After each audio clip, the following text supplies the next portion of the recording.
এইভাবে কিন্তু আপনারা আচার বানালে 2 বছর ভালো থাকবে। বিউটি কিচেনে আপনাদের সবাইকে স্বাগত জানাচ্ছি। নতুন একটা রেসিপি নিয়ে চলে এসেছি। আজকে বানাবো আম তেল।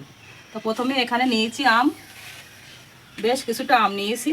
আমগুলো পরিষ্কার করে ধুয়ে পানি ঝরিয়ে নিয়েছি। গায়ে কিন্তু পানি লেগে থাকলে হবে না। আমগুলোকে কেটে নেব।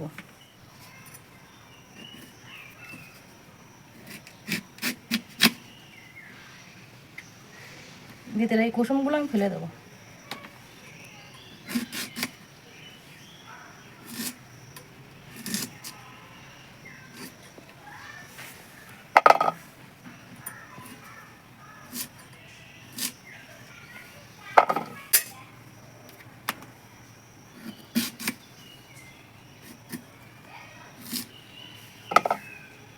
এই আম তেলটা বানাতে গেলে একটু ভিতরে আটি হলে সেই আমটা নিলে ভালো হয়, কিন্তু আর একটু টক আম হলে বেশি ভালো হয়, খেতে কিন্তু দারুণ লাগে।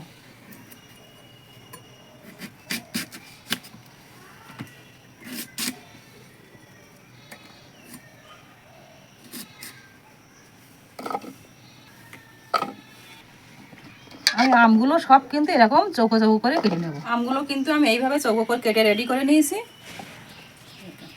এখানে নিয়েছি শুকনো লঙ্কা নিয়েছি, কটা লবঙ্গ নিয়েছি, পাঁচফোড়ন নিয়েছি, জিরে নিয়েছি, আর নিয়েছি কিছুটা মৌরি। একটু শুকনো খোলায় ভেজে নেব।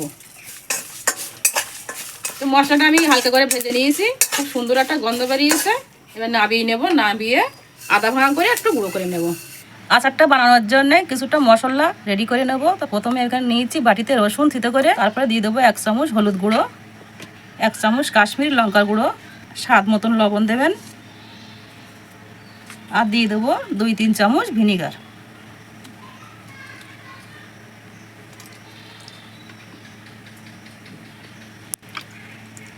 উপকরণগুলো খুব সুন্দর করে মাখিয়ে নেব। কড়াইতে দিয়ে দেবো সরিষার তেল।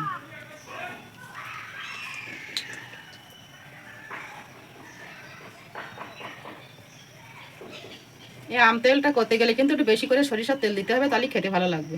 তো তেলটা একটু গরম করে নিয়েছি। তেলে দিয়ে দেবো কালো জিরে, তারপরে দিয়ে দেবো মশলাগুলো। নেড়ে চেড়ে মশলাগুলো একটু হালকা করে ভেজে নেব। মশলাগুলো আমি হালকা করে ভেজে নিয়েছি। এবারে আমগুলো দিয়ে দেবো।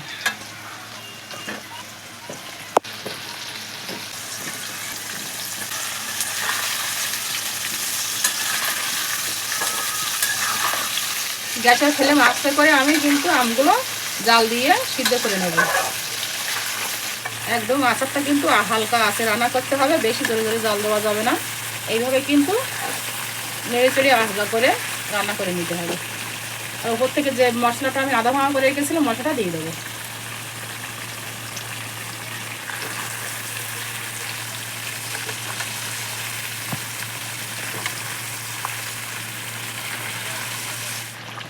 আচার কিন্তু রেডি হয়ে গেছে। ওপর থেকে একটু চিনি ছড়িয়ে দেবো। ওপর থেকে চিনি দিলে কি খেতে ভালো লাগে খুব। একটু নেড়ে চেড়ে নামিয়ে নেবো।